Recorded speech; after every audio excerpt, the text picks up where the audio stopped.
Class 9-এ আমাদের ত্রিভুজ চতুর্ভুজের পরিসীমা ও ক্ষেত্রফল নির্ণয়ের অঙ্ক আছে। প্রথমে পরিসীমা কাকে বলে সেটা আগে জানি। পরিসীমার সংজ্ঞাটা হচ্ছে কোন সমতলিক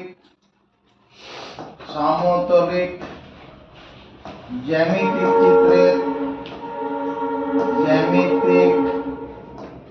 চিত্রের সীমানার দৈর্ঘ্যকে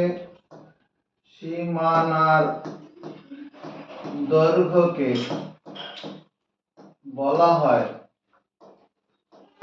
কোন সমতলিক জ্যামিতিক চিত্রের সীমানার দৈর্ঘ্যকে বলা হয় জ্যামিতিক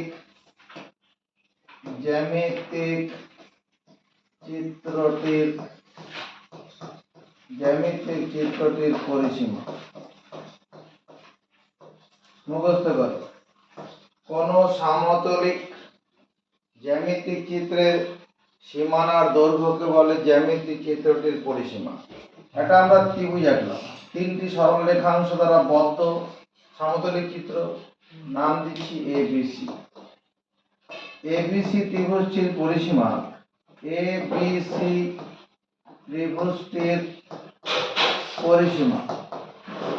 পরিসীমা মানে সীমানার দৈর্ঘ্য। পরিসীমা সমান কি হবে? এই এবি বাহু প্লাস বিসি বাহু প্লাস সিএ বাহু, তিনটা বাহু যোগ করে দিলে পরেই তার পুরো সীমানাটা হয়ে যাবে। এটা হলো পরিসীমা। যদি কোনো চতুর্ভুজ হতো, সেটা বর্গক্ষেত্র হতে পারে, আয়তক্ষেত্র হতে পারে, বা যে কোনো চতুর্ভুজ হতে পারে। এবিসিডি চতুর্ভুজ, একটা এবিসিডি চতুর্ভুজটির পরিসীমা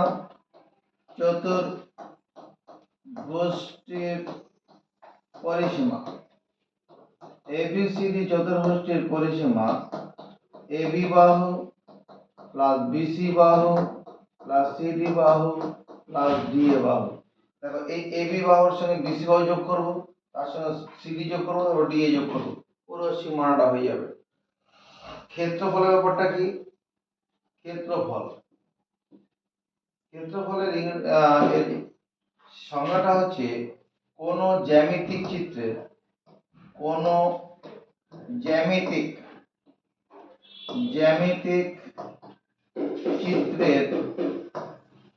মধ্যে বা উপরিভাগে যতটা জায়গা আছে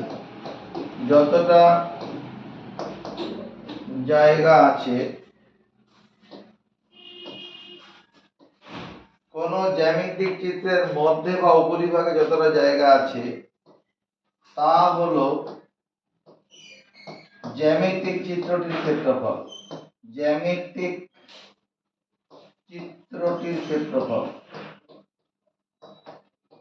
কোন জ্যামিতিক চিত্রের উপরিভাগে বা মধ্যে যতটা জায়গা আছে তা হলো জ্যামিতিক চিত্রটির ক্ষেত্রফল। ব্যাপারটা কিরকম? মনে করো একটা ত্রিভুজ আঁকলাম। এই ত্রিভুজটার ভেতরে কতটা জায়গা আছে? এই ত্রিভুজটার মধ্যে কতটা জায়গা আছে? ত্রিভুজটার মধ্যে কতটা জায়গা থাকবে? যতটা জায়গা ঘষে দিচ্ছি, দেখো এই সাদা যতটা করে দিলাম ততটুকু জায়গা এর মধ্যে আছে। তাহলে এই ঘষে দেওয়া জায়গাটা কি হবে? ত্রিভুজটার ক্ষেত্রফল। ঘষে দেওয়া জায়গাটি হলো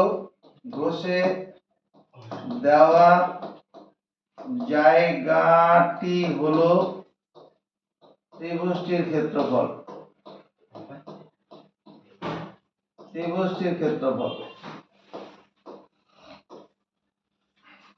যদি আমি এরকম একটা ছবি চিত্র বানাই, এটা এবার এই করলাম, দুরকম দুটো লাইন বাঁকিয়ে দাও, তাহলে এটা কি তৈরি হয়ে যাবে?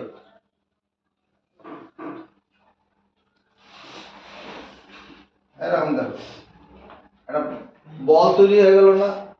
এটা কি সমতলিক জ্যামিতিক চিত্র? না, এটা ঘনবস্তু। তাহলে এটার উপরিভাগে কত জায়গা আছে? উপরিভাগে যদি তুমি রং করতে চাও, তাহলে উপরের গাটা রং করতে হবে। তাহলে এই উপরিভাগে যতটা জায়গা থাকবে, মানে যতটা জায়গায় বলটা রং করা যাবে, যতটা জায়গায় বলটার গায়ে রং করা যাবে বা হাত বোলানো যাবে সেটা হবে বলটার ক্ষেত্রফল। যতটা জায়গায় কি করা যাবে, বলটি রং করা যাবে, রং করা যাবে তা হলো বলটির ক্ষেত্রফল। কোন জ্যামিতি কতটা রং করা যাবে, উপরিভাগে যতটা জায়গা আছে, বলটার উপরিভাগে যতটা জায়গা আছে ততটা জায়গা রং করা যাবে, সেটা হচ্ছে বলটার ক্ষেত্রফল। বুঝা গেছে? ক্ষেত্রফল কাকে বলে, পরিসীমা কাকে বলে। আগে মুখস্থ করব, পরে খাতায় তুলবো।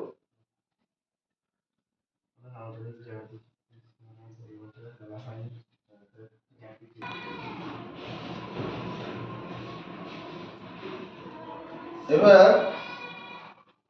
আমরা আমাদের এই প্রথমে যেটা আছে 220 পাতাতে আয়তক্ষেত্র এবং বর্গক্ষেত্রের পরিসীমা ক্ষেত্রফল নির্ণয়ের অঙ্ক আছে। প্রথমে আয়তক্ষেত্র। আয়তক্ষেত্র কাকে বলে রজত? আয়তক্ষেত্রের ছবিটা এরকম দেখতে, এরকম রেখাংশ, তারপরে নিচে থেকে খাড়া নামবো ছোট মাপে এবং সমান, জুড়ে দেবো। এটা হচ্ছে একটা আয়তক্ষেত্র। আয়তক্ষেত্রের সংজ্ঞাটা কি? চারটা কি বল? যে চতুর্ভুজের বাহু চারটির দৈর্ঘ্য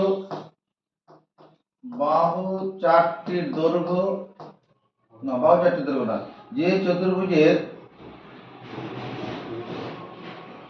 বাহু চারটি লিখলে ভুল হবে, যে চতুর্ভুজের বিপরীত বাহুগুলির দৈর্ঘ্য সমান, বিপরীত বাহুগুলির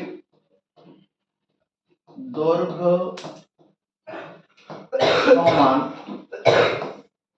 এবং যে কোনো একটি কোণের মান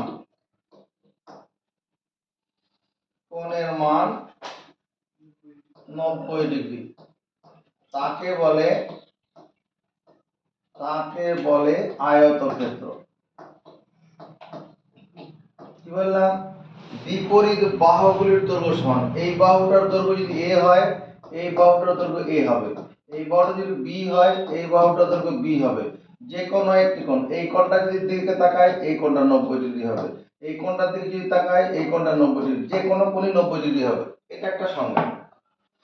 আবার এখন বলতে পারি যে চতুর্ভুজের বিপরীত বাহুগুলির দৈর্ঘ্য সমান, বিপরীত বাহুগুলির দৈর্ঘ্য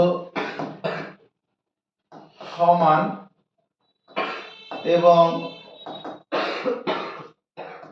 কর্ণদ্বয় সমান, বিপরীত বাহুগুলি সমান এবং কর্ণদ্বয় সমান, তাকে বলে আয়তক্ষেত্র। যে চতুর্ভুজের বিপরীত বাহুগুলির দৈর্ঘ্য সমান এবং কর্ণদ্বয় সমান, তাকে বলে আয়তক্ষেত্র। ব্যাপারটা কিরকম? এরকম চতুর্ভুজ বানালাম। এই বাহুটার দৈর্ঘ্য যদি a হয়, এটা a হবে। এটা যদি b হয়, এটা b হবে। এবার কর্ণ, এটাকে কর্ণ বলবো না? যদি বিপরীত কৌণিক বিন্দু সংযোগ রেখাংশ, এই কর্ণের দৈর্ঘ্য যদি e হয়, এই যে কর্ণ আরেকটা হলো, এই কর্ণটার দৈর্ঘ্য e হবে। তাহলে এটা কি হয়ে যাবে? আয়তক্ষেত্র। আরেকটা সংজ্ঞা আছে, যে সামান্তরিকের একটি কোণ 90 ডিগ্রি, তাকে আয়তক্ষেত্র বলে। যে সামান্তরিকের একটি কোণ 90 ডিগ্রি, যে সামান্তরিকের একটি কোণ 90 ডিগ্রি, তাকে বলে আয়তক্ষেত্র।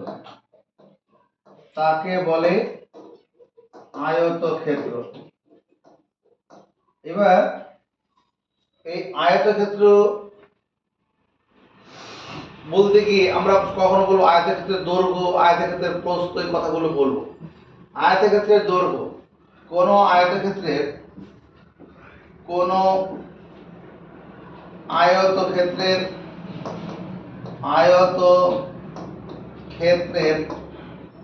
বড় বাহু দুটির প্রত্যেককে বলে আয়তক্ষেত্রের পরিসীমা। আয়তক্ষেত্রের পরিসীমা, কোন আয়তক্ষেত্রের বড় বাহু দুটির আয়তক্ষেত্রের দৈর্ঘ্য হবে, কোন আয়তক্ষেত্রের বড় বাহু দুটির প্রত্যেককে বলে আয়তক্ষেত্রের দৈর্ঘ্য। বড় বাহুগুলোকে দৈর্ঘ্য বলে। তার মানে এই যে বাহুটা আছে, এই বাহুটার নাম কি? এটা হলো দৈর্ঘ্য, বড় বাহু। আবার উপরের বাহুটা বড় বাহু, এটার নাম কি? এটাও দৈর্ঘ্য। কোন আয়তক্ষেত্রে বড় বাহু দুটির প্রত্যেককে বলে আয়তক্ষেত্রের দৈর্ঘ্য, এবং ছোট বাহু দুটির প্রত্যেককে বলে ছোট বাহু দুটির প্রত্যেককে বলে আয়তক্ষেত্রের প্রস্থ। তাহলে প্রস্থ কোনটা? এই যে এই বাহুটা হচ্ছে প্রস্থ, এই বাহুটা হলো প্রস্থ। ক্লাস 9A এবং ডি সামার প্রজেক্ট হিসাবে যেগুলো ভিডিও পাঠানো করা হচ্ছে, এগুলোই সামার প্রজেক্ট, পুরো খাতায় করে নেবে। যদি কোনো অসুবিধা থাকে ফোনে আমার সাথে যোগাযোগ করবে।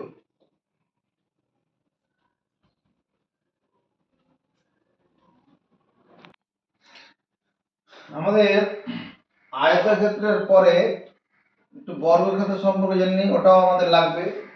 বর্গক্ষেত্র, বর্গক্ষেত্রের সংজ্ঞাটা কি জানা আছে? বর্গক্ষেত্রের সংজ্ঞাটা জানা আছে, যে চতুর্ভুজের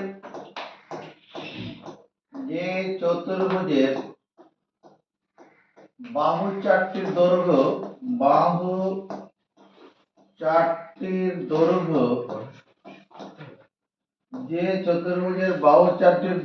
পরস্পর সমান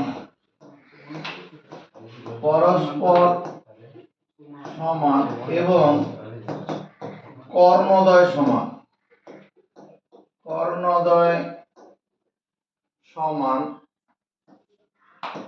তাকে বলে বর্গক্ষেত্র। যে চতুর্ভুজের বাহু চারটির দৈর্ঘ্য পরস্পর সমান এবং কর্ণদ্বয় সমান, তাকে বলে বর্গক্ষেত্র। বাহু চারটি পরস্পর সমান, একটা রেখাংশ আঁকো, এই রেখাংশটা সমান ভাবে খাড়া, নিচে দিয়ে খাড়া, সমান হয়, চোখ কথা বলবে, নিচে জুড়ে দেবো, এটা হয়ে গেল বর্গক্ষেত্র। এই বাহুটার দৈর্ঘ্য যদি এ হয়, এই বাহুটার দৈর্ঘ্য এ, এই বাহুটার দৈর্ঘ্য এ, এই বাহুটার দৈর্ঘ্য এ। আর কি? কর্ণদ্বয় সমান, এটা একটা কর্ণ, এই কর্ণর দৈর্ঘ্যটা যদি ই হয়, তাহলে এই কর্ণটার দৈর্ঘ্য কত? ই হবে। কর্ণ যেন কাকে বলে? কোন চতুর্ভুজের, আমি যেটা বললাম কর্ণ, কোন চতুর্ভুজের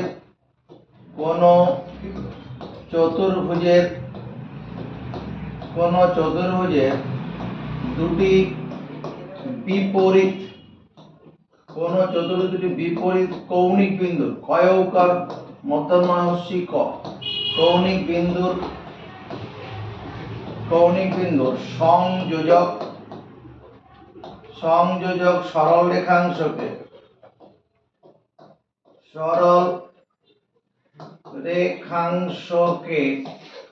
বলে চতুর্ভুজটির কর্ণ।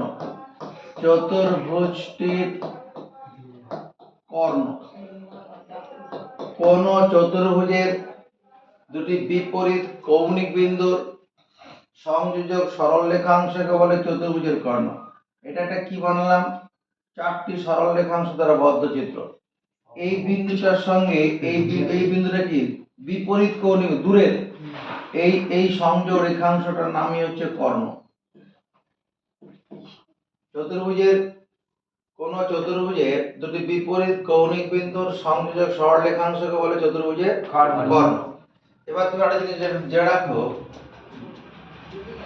যখন রম্বস হবে, রম্বস দেখতে কেমন? এইটা রেখাংশ আঁকলাম, এই দিকে বাকি আঁকলাম, বাকি সমান মাপে, এটার সঙ্গে এটা সমান হবে, চোখের আন্দাজে বাঁকানো থাকবে। হলো এটা যেমন ভাবে বাঁকানো আছে, মানে তার সমান্তরাল করে দিয়ে টানবো, সমান মাপে চোখের আন্দাজে তলাটা জুড়ে দেবো, এটা হয়ে যাবে রম্বস। এই রম্বসের সংজ্ঞাটা কি হবে? যে চতুর্ভুজের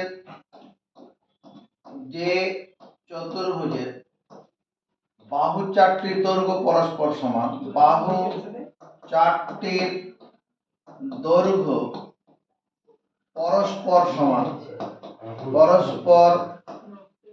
সমান, যে চতুর্ভুজের বাহু চারটির দৈর্ঘ্য পরস্পর সমান, এই বাহুটা যদি এ হয়, এই বাহুটা দৈর্ঘ্য এ, এই বাহুটা দৈর্ঘ্য এ, এই বাহুটা দৈর্ঘ্য এ, কিন্তু কর্ণদ্বয়ের দৈর্ঘ্য অসমান,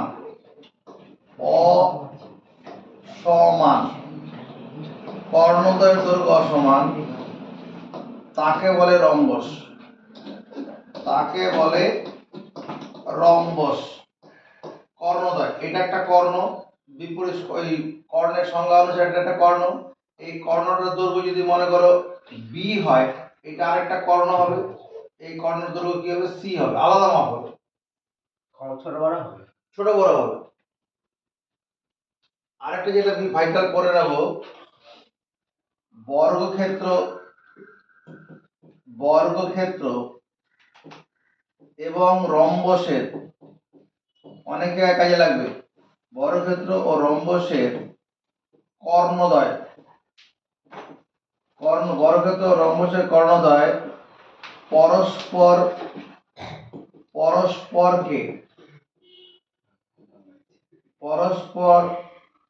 পরস্পরকে সমকোণে সমদ্বিখণ্ডিত করে,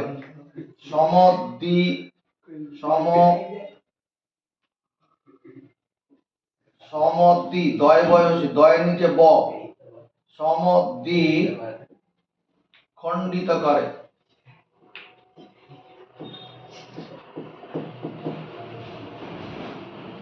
বর্গক্ষেত্র ও রম্বসের কর্ণদ্বয় পরস্পরকে সমকোণে সমদ্বিখণ্ডিত করে। গল্পটা এরকম, তাকাও, এই যে কোণটা হবে, এই কোণটা কত ডিগ্রি হবে? 90 ডিগ্রি হবে।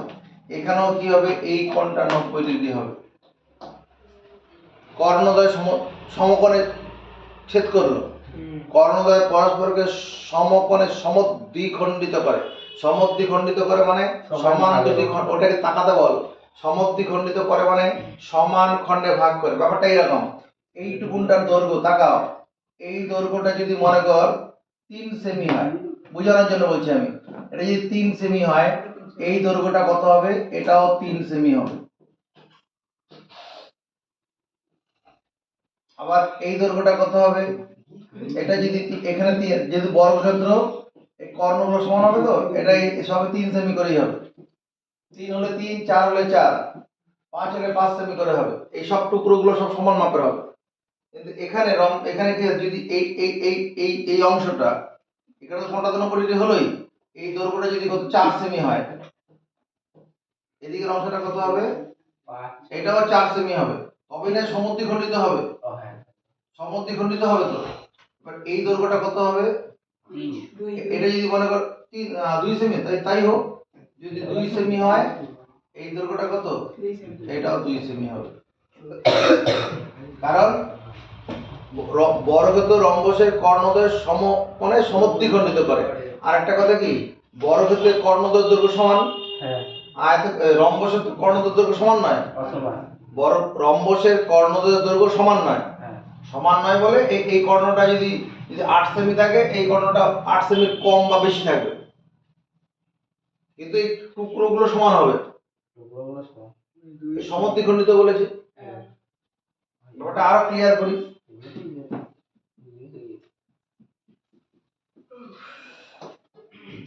A B C D rhombus বা বর্গক্ষেত্রে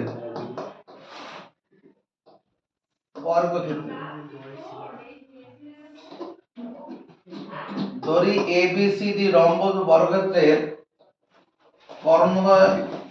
কর্ণদ্বয়ের ছেদবিন্দু হলো ও। বর্গক্ষেত্র রম্বসের কর্ণদ্বয়ের ছেদবিন্দু হলো ও।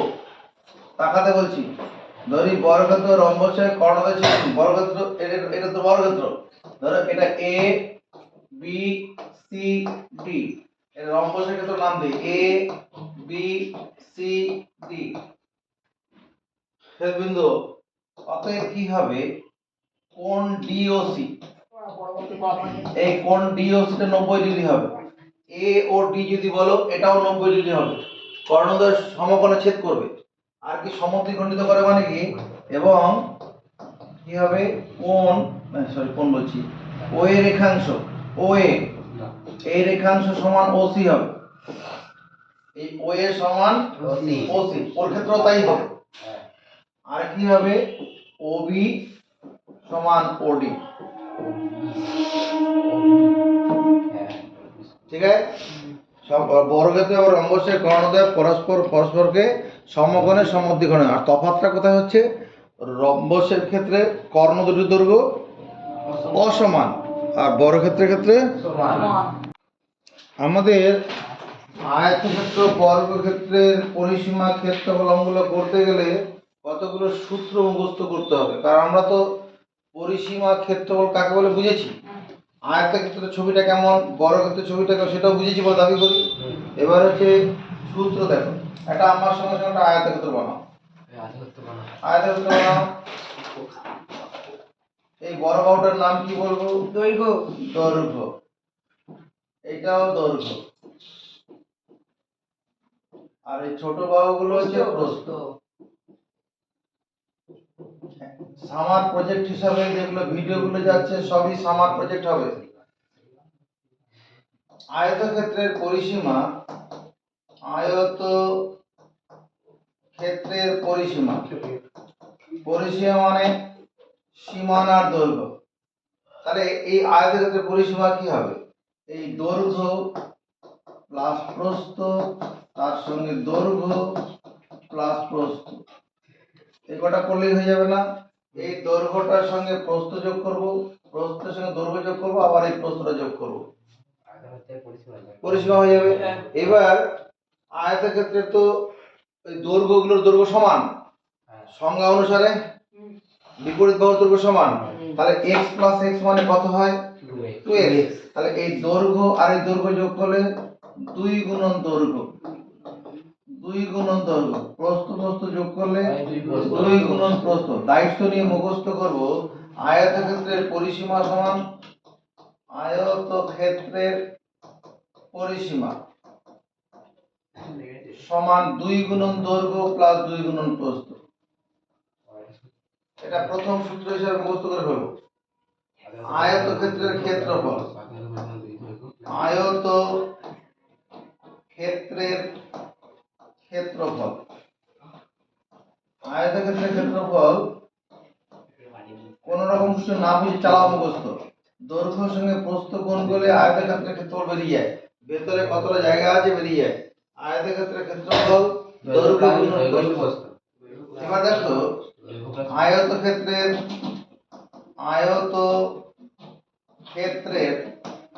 দৈর্ঘ্য গুণন প্রস্থ, দৈর্ঘ্য গুণন প্রস্থ। আয়তক্ষেত্রের দৈর্ঘ্য গুণন প্রস্থ সমান কি লিখে যাও বলো, আয়তক্ষেত্রের ক্ষেত্রফল, আয়তক্ষেত্রের, এটা ঘুরিয়ে লিখলাম, উপরের লাইনটাকে ঘুরিয়ে লিখেছি, উপরের লাইনটা নিজে ঘুরিয়ে লিখেছি। আয়তক্ষেত্রের দৈর্ঘ্য সমান কি হবে, আয়তক্ষেত্রের দৈর্ঘ্য সমান আয়তক্ষেত্রের ক্ষেত্রফল ভাজিত প্রস্থ, আয়তক্ষেত্রের ক্ষেত্রফল ভাজিত প্রস্থ। এই যে আয়তক্ষেত্রের দৈর্ঘ্য এটা সমান কি, এই যে প্রস্থটা এখানে কি হয়েছিল, প্রস্থের গুণ, তার ডান দিকে ভাজক হয়ে চলে যাবে। এটা মুখস্থ করব। যদি কোনো আয়তক্ষেত্রের ক্ষেত্রফল আর প্রস্থ দেওয়া থাকে, তার দৈর্ঘ্য বের করার সূত্র এটা। কখনো আয়তক্ষেত্রের ক্ষেত্রফল দেওয়া থাকবে, প্রস্থ দেওয়া থাকবে, দৈর্ঘ্য বের করার সূত্র এটা। আয়তক্ষেত্রের প্রস্থ সমান আয়ত ক্ষেত্রের প্রস্থ, প্রস্থ সমান কি হবে, আয়তক্ষেত্রের ক্ষেত্রফল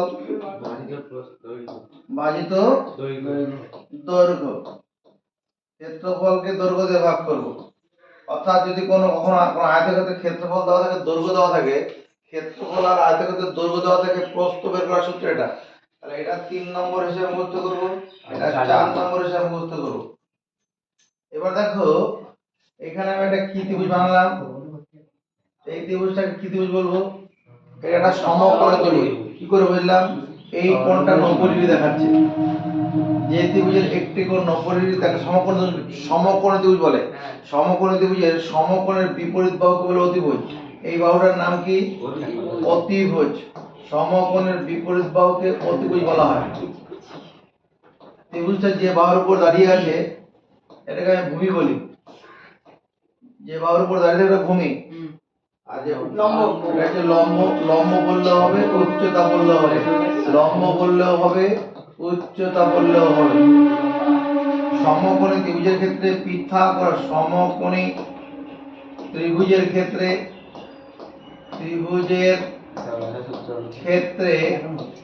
পিথাগোরাসের সূত্র, পিথাগোরাসের সূত্র।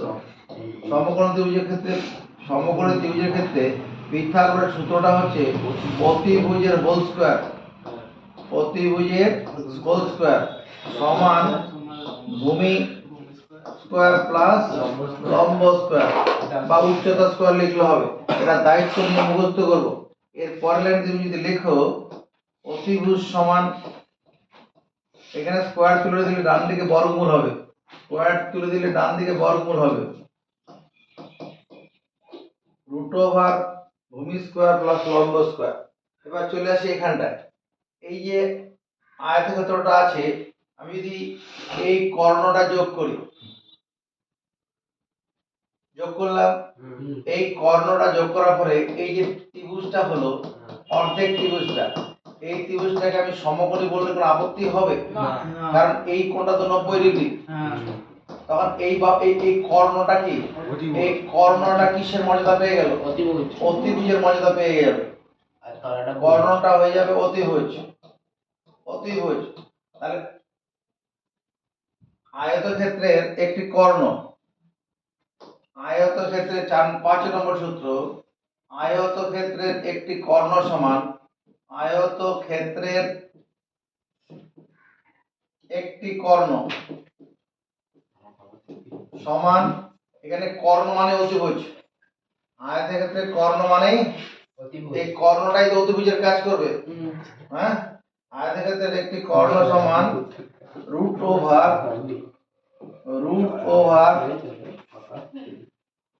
দৈর্ঘ্য স্কয়ার। এখানে দৈর্ঘ্যটা কিসে, ভূমির কাজ করছে, দৈর্ঘ্যটা ভূমির কাজ করবে। রুট ওভার দৈর্ঘ্য স্কয়ার প্লাস প্রস্থ স্কয়ার, রুট ওভার দৈর্ঘ্য স্কয়ার প্লাস প্রস্থ স্কয়ার। তাকাও ভালো করে দেখো, এখানে প্রস্থটা কিসের কাজ করবে, লম্বের কাজ করবে না, আর দৈর্ঘ্যটা ভূমির কাজ করবে না। দায়িত্ব নিয়ে মুখস্থ করব। আয়তক্ষেত্রের একটি কর্ণ সমান রুট ওভার দৈর্ঘ্য স্কয়ার প্লাস প্রস্থ স্কয়ার। কথা তুলবো।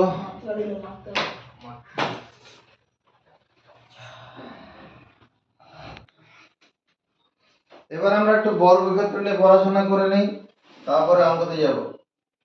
বর্গক্ষেত্র, একটা রেখাংশ টানলাম, খাড়া নিচের দিকে দেবো, খাড়া চোখের মধ্যে সমান মাপের।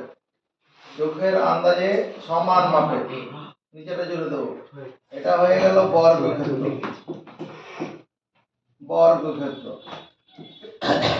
এই বাহুটার দৈর্ঘ্য যদি এ হয়, এই বাহুটার দৈর্ঘ্য এ হবে, এই বাহুটার দৈর্ঘ্য এ, এই বাহুটার দৈর্ঘ্য এ। তাহলে বর্গক্ষেত্রের পরিসীমা, বর্গক্ষেত্রের পরিসীমা রাজরূপ কি লিখবো? বর্গক্ষেত্রের পরিসীমা ওই স্যার a প্লাস পরিসীমা a প্লাস a প্লাস এখানে a গুলো কি? বর্গক্ষেত্রের একটি বাহুর দৈর্ঘ্য। তাহলে এটা চারটায় যোগ করলে কত? 4a। যোগের সংক্ষিপ্ত রূপ হচ্ছে গুণন। তাহলে বর্গক্ষেত্রের একটি বর্গক্ষেত্রের পরিসীমা, বর্গক্ষেত্রের পরিসীমা পরিসীমা সমান 4 গুণন একটি বাহুর দৈর্ঘ্য মানে a একটি বাহু। এটাই মুখস্থ করবে। এখানে a মানে একটি বাহু আর কি, একটি বাহু বা একটি বাহুর দৈর্ঘ্য, একটি বাহুর দৈর্ঘ্য। একটি বাহুর দৈর্ঘ্য লিখলে ব্যাপারটা আরো পরিষ্কার হয়। এটা 1 নম্বর সূত্র। 2 নম্বর, বর্গক্ষেত্রের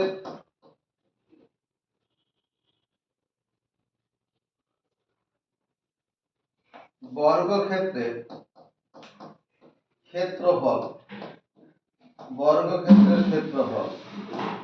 বর্গক্ষেত্রের ক্ষেত্রফলের সূত্র হচ্ছে বাহু গুণন বাহু। ওখানে যেমন আয়তক্ষেত্রের বেলা দৈর্ঘ্য গুণন প্রস্থ ছিল, এখানেও তাই।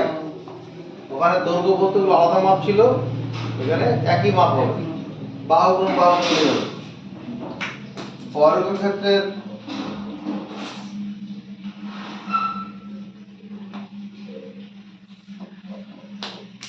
বর্গক্ষেত্রের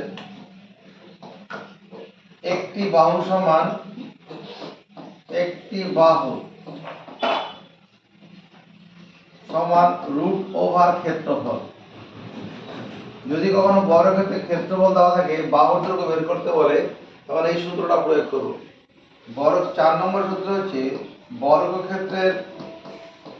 বর্গক্ষেত্রের একটি বাহু সমান পরিসীমা ভাজিত 4। এটা কখন প্রয়োগ করব? যখন কোনো বর্গক্ষেত্রের পরিসীমা দেওয়া থাকবে, তার বাহু বের করতে হবে, তখন এই সূত্রটা প্রয়োগ করব। পরিসীমাকে 4 দিয়ে ভাগ করলে বাহুটা বেরিয়ে। এদিকে দেখো না, এই যে সূত্রটা আছে, এই সূত্রটা কি? এই 4টাকে, এই 4টা যেটা গুণনা করা যায়, বাঁদিকে আনলে ভাজে হয়ে চলে আসবে, তাহলে একটি বাহুর দৈর্ঘ্যটা হয়ে যাবে।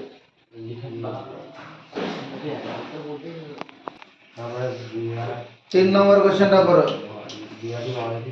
বিরাটি মহাজাতি সঙ্গে আয়তাকার খেলার মাঠের দৈর্ঘ্য ও প্রস্থের অনুপাত 4:3। মাঠটির চারিদিকে একবার হেঁটে এলে 336 মিটার পথ অতিক্রম করা হয়। মাঠের ক্ষেত্রফল হিসাব করি। বিরাটি মহাজাতি সঙ্গে আয়তাকার খেলার মাঠ। একটা আয়তক্ষেত্র বানাও, আয়তক্ষেত্র বানাও। এটা একটা আয়তাকার খেলার মাঠ। কে আঁকবে? আয়তাকার খেলার মাঠ। এখানে খেলার মাঠে ফুটবলের একটা কি থাকবে? এদিকে তাকা, এই গোল পোস্ট হয়ে গেল, এদিকে একটা গোল পোস্ট বানিয়ে দিলাম। এটা একটা আয়তাকার খেলার মাঠ হয়ে গেল।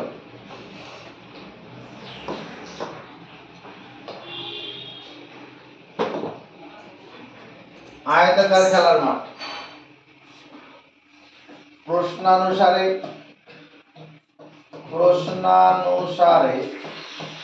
ধরি বিরাটি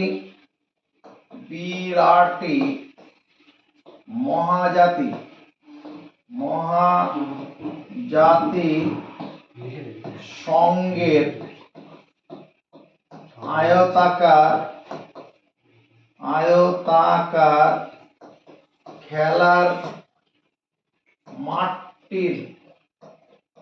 আয়তাকার খেলার মাঠটির দৈর্ঘ্য। দেখো কোশ্চেন বলছে আয়তাকার বিরাটি মহাজাতির সঙ্গে আয়তাকার খেলার মাঠটির দৈর্ঘ্য ও প্রস্থের অনুপাত 4:3 এবং মাঠটির চারিদিকে একবার ঘুরে এলে 336 মিটার পথ হাঁটা হয়।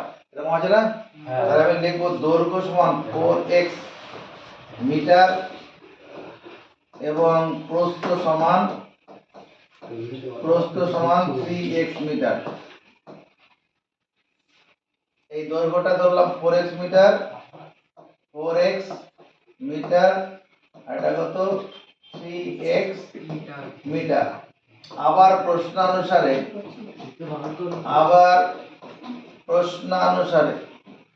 আয়তাকার মাঠের পরিসীমা, মাঠটির চারিদিক একবার ঘুরে আসা মানে কি সীমানাটা ঘুরে আসা, মাঠটির চারিদিক একবার ঘুরে আসা মানে তাহলে আবার প্রশ্নানুসারে 2 গুণন 4x প্লাস 2 গুণন 3x মানে 2 গুণন দৈর্ঘ্য প্লাস 2 গুণন এককগুলো লিখলাম না, এটা সমান কত হবে পরিসীমা 336। ডান দিকেও মিটার একক লিখলাম না। সমীকরণ গঠন করার সময় একক লেখা দরকার নেই। 2 গুণন দৈর্ঘ্য প্লাস 2 গুণন প্রস্থ সমান পরিসীমা, এককটা বাদ দিলে মানে এবার এটা গুণ করলে কত হবে 8x, এটা 6x সমান 336, তাহলে 14x 1436, x সমান 336 ভাজিত 14, 14 দিয়ে কাটি 14 দুগুণ 28, 14 দুগুণ 28, 22 থেকে 28 গেলে 5 থাকবে না, 22 থেকে 28 গেলে কত থাকবে 5 না 33, 33 থেকে 28 গেলে 33 থেকে 28 বাদ 5 56, 4 14 56, তাহলে x এর মান কত বেরিয়ে গেল 24। মাঠটির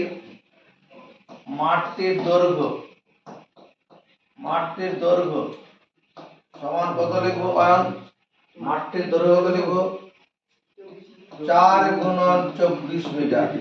এই যে এখানে আছে মাঠটির দৈর্ঘ্য 4 গুণন 24 মিটার, 4 24 96 মিটার।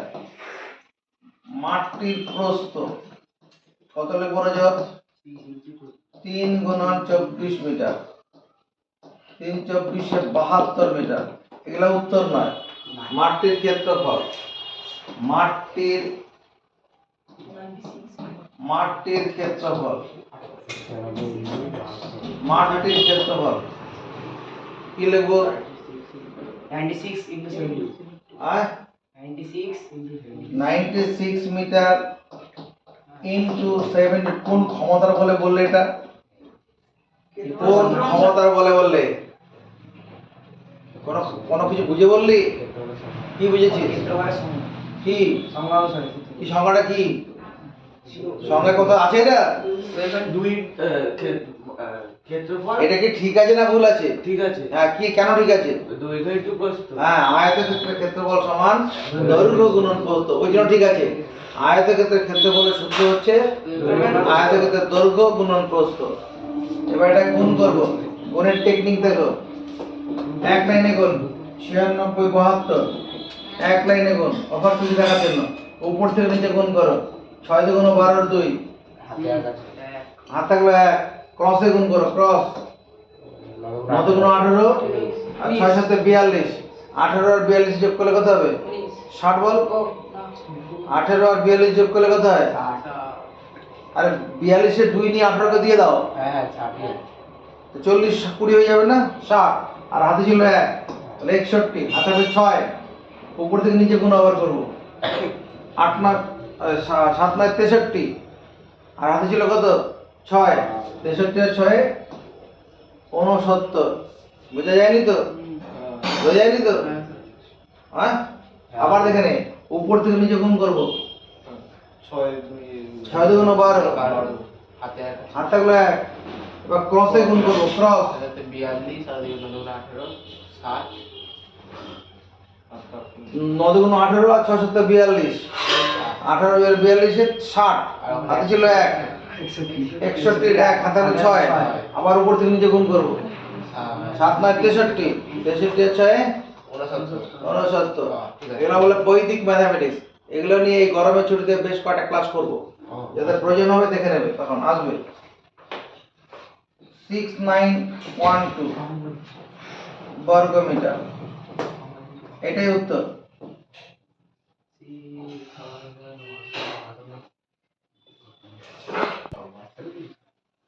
4 নম্বর অঙ্কটা দেখো,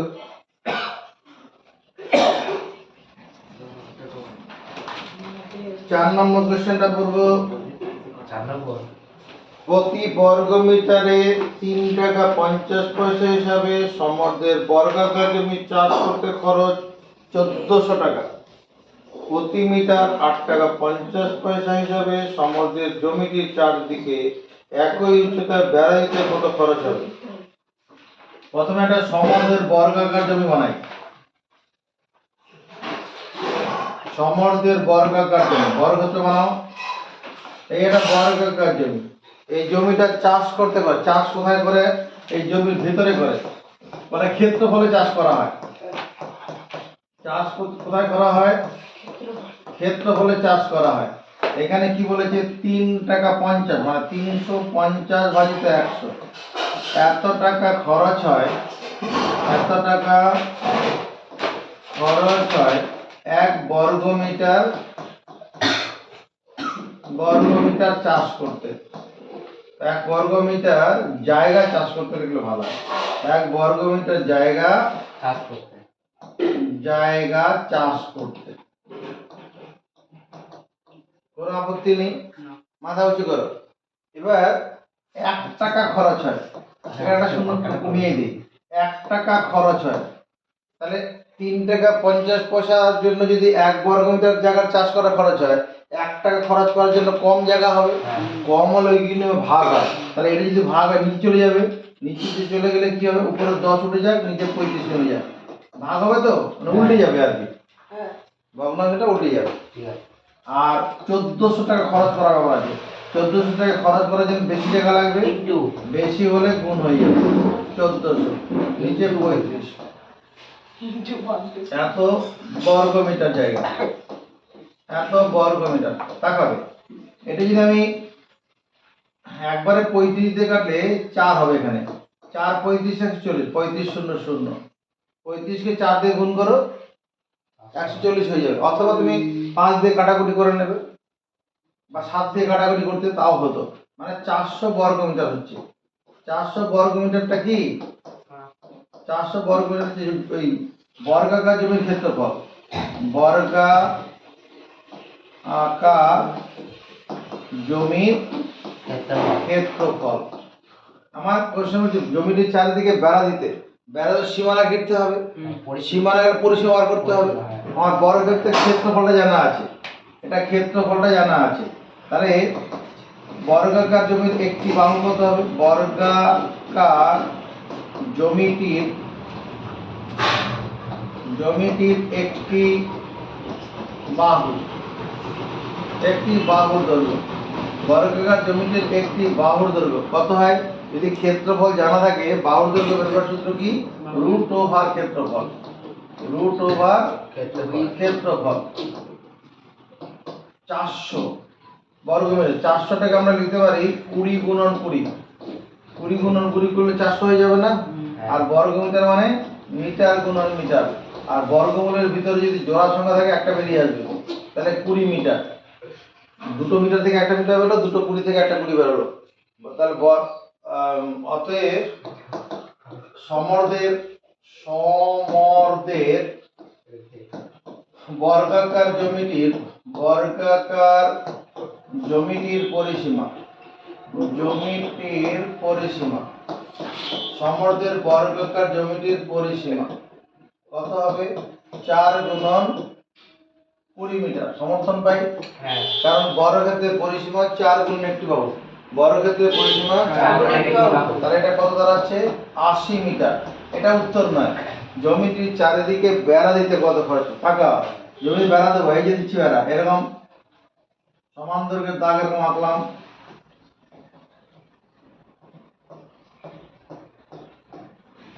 এরকম দিলে বেড়া হয়ে যাবে। সমান উচ্চতার বেড়া চারিদিক দিয়ে হয়ে যাবে। এটাই তো বেড়া হবে। বেড়া 1 মিটার বেড়া দিতে খরচ কত? কোশ্চেন বলেছে 1 মিটার বেড়া দিতে খরচ। খরচ 8 টাকা 50, মানে 850 ভাজিত 100 টাকা, দশমিক তুলে দিয়েছি। আর 80 মিটার বেড়া দিতে খরচ, তাহলে বেশি, ঐকিক নামে বেশি হলে গুণ হয়, একটা শূন্য কমিয়ে দিলাম, 85/10। এত টাকা। আবার এখানে এই শূন্য সঙ্গে শূন্য কেটে যাবে, উপর নিচে শূন্য শূন্য কাটলাম, এই শূন্য শূন্য কাটিয়ে আসলে আমরা কি করি 10 দিয়ে ভাগ করি।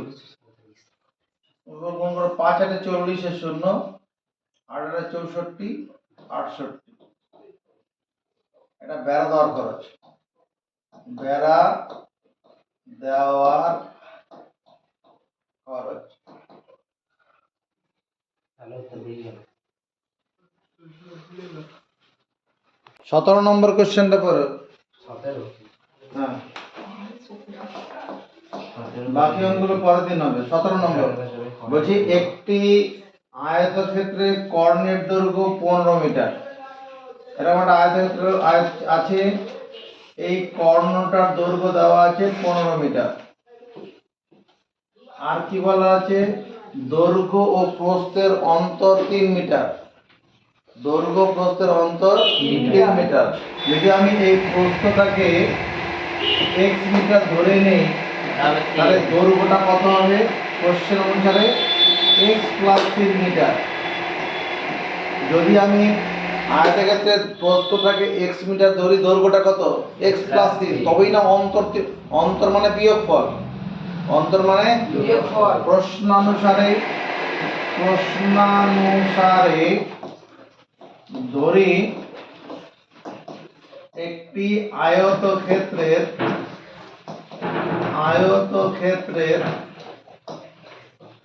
দৈর্ঘ্য x প্লাস 3 মিটার এবং প্রস্থ x মিটার দাঁড়ি। আবার প্রশ্নানুসারে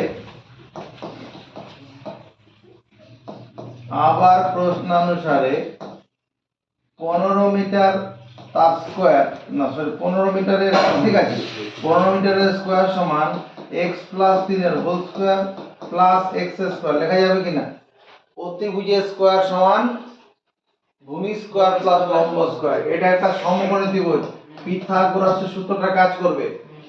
এদিকে একক লিখলাম না, ডান দিকেও একক লিখিনি। 15 স্কয়ার মানে 225, 15 15 গুণ করলে 225। এটাকে a plus b whole square x square plus 2 into x into 3 plus 3 square plus x square 225 equal to, এখানে x স্কয়ার, এখানে একটা x স্কয়ার, তাহলে 2x square plus 6x plus 3 square মানে 9। এবার কথাটা ঘুরিয়ে দেখি, 2x square plus 6x plus 9, এটা সমান 225। 2x square plus 6x plus 9 minus 225। যখন ঘুরিয়ে লিখবো পুরো ডান দিকেরটা বাঁদিকে, বাঁদিকের অংশ ডান দিকে, তখন চিহ্ন বদল করতে হবে না। যখন সমান চিহ্নের ডান দিকের সমস্ত অংশটা বাঁদিকে আনবো, বাঁদিকের সমস্ত অংশ ডান দিকে নিয়ে যাব, তখন চিহ্ন বদল করতে হবে না। আর 2x square plus 6x minus কত 216, দুটো সদৃশ্য পদ বিপরীত চিহ্ন আছে, তাহলে বড় থেকে ছোট বিয়োগ, বড় চিহ্ন বসাবো। 25 থেকে 9 বাদ দিলে 16 হয়। প্রত্যেককে 2 দিয়ে ভাগ করে দেই, x square plus 3x minus 108 equal to 0। এবার এই অংশটা কি করব, মধ্যপদ বিশ্লেষণ, উৎপাদক বিশ্লেষণ আমরা করেছি। মধ্যপদ বিশ্লেষণ, এখানে x স্কয়ারের সহগ দেখা যাচ্ছে না, তাহলে x বর্জিত পদ মানে মাইনাস 108, এটাকে ভেঙে এমন দুটি সংখ্যা তৈরি করব যাদের যোগফল হবে মধ্যপদ থেকে x এর সহগ। এটা দেখো মাইনাস তোমার 108 আছে তো, যদি এটাকে 4 গুণন করি, 4 গুণন করলে কত হবে, 4 দুগুণ 8, 4 7 28, 4 দুগুণ 8, 4 7 28, তাই 27 আর 4 থেকে 3 জন্ম নেবে না। এটাকে আবার ভাঙি, 3 9 27 করি, দেখো এবার হয়ে যাবে। এই 3 আর 4 মিলে জোড়া করো, 3 4 12, 12টাকে প্লাস নাও আর এই 9টাকে মাইনাস দিয়ে দাও। প্লাস 12 আর মাইনাস 9 যোগ করলে পরে প্লাস 3 হয়ে যাবে না? হ্যাঁ। তাহলে x square plus 12x minus 9x minus 108 সমান 0। এই দুটো থেকে x কমন নেই, x প্লাস 12 যদি মাইনাস নয় কমন নেই, এক্স প্লাস কমন নেওয়া মানে ভাগ করে ফল বসানো, কমন নেওয়া মানে তাহলে এক্স প্লাস নয় কিন্তু এক্স মাইনাস নয় সমান শূন্য। তাহলে হয় এক্স প্লাস 12 সমান শূন্য, এক্স তাহলে এক্স ইকুয়াল টু কত মাইনাস 12। এক্সটা কি ধরেছিলাম প্রস্থ, ঋণাত্মক হয় না, কোনো সরল রেখাংশের দৈর্ঘ্য ঋণাত্মক হয় না, দৈর্ঘ্য ঋণাত্মক হয় না, দৈর্ঘ্য এখানে দৈর্ঘ্য নয় এক্সটা প্রস্থ ধরা ছিল, এখানে প্রস্থ ঋণাত্মক হয় না, প্রস্থ ঋণাত্মক তয়ময় হবে, ঋণাত্মক হয় না। তাহলে প্রস্থ যখন ঋণাত্মক হয় না তাহলে এই মানটা নেওয়া হবে না, অথবা x মাইনাস 9 সমান 0, x এর মান 9, তাহলে অতএব প্রস্থ কত, প্রস্থ 9 মিটার, দৈর্ঘ্য কত, দৈর্ঘ্য সমান 9 প্লাস 3 সমান 12 মিটার। এগুলা উত্তর নয়, পরিসীমার ক্ষেত্রফল চেয়েছে। পরিসীমা কত হবে, পরিসীমা বের করার সূত্র কি, 2 গুণন দৈর্ঘ্য প্লাস 2 গুণন প্রস্থ, 2 গুণন 12 মিটার প্লাস 2 গুণন 9 মিটার, 12 গুণন 24 মিটার প্লাস 9 গুণন 18 মিটার, যোগ করলে কত হবে 42 হচ্ছে, 42 মিটার হবে না। হ্যাঁ 24 থেকে 2 নিয়ে একে দিয়ে দাও, 18 কে দিয়ে দাও, 24 থেকে 2 নিয়ে 18 কে দিয়ে দিলাম 20, 20 আর এখানে 22 হবে, 20 আর 22 42। ক্ষেত্রফল, ক্ষেত্রফল কি হবে 24 মিটার না 12 মিটার, তো 12 মিটার গুণন 9 মিটার, 9 12 108, 9 12 108, 108 বর্গ মিটার। যেগুলো করানো হলো এগুলোই সামার প্রজেক্ট হয়ে যাবে, এরকম ভিডিওগুলো পরবর্তী দেখতে থাকবে।